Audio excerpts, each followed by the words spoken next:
Okay, so to do an increase in double crochet, you're going to do a regular double crochet in your next stitch. So yarn over, insert your hook into the stitch and pull up a loop, and then work off 2 loops at a time for your double crochet, and then you're just going to go back into the same stitch. So right where that nice big hole is, yarn over, insert your hook, pull up a loop, yarn over, pull through the first 2, yarn over, pull through the second 2.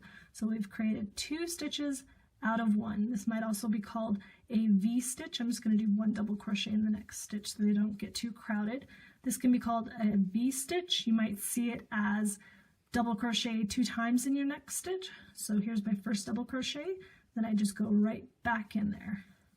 So lots of different things this is called, but this is how you're going to create 2 stitches in 1. Plus you can also do 3, you can increase 4, you can make a whole fan stitch. So whenever it tells you to DC however many times in your next stitch, you're just going to keep going back in there. So that is your super fast stitch refresher on double crochet increasing. If you need a slower, more in-depth tutorial, check out that video, but thank you for watching.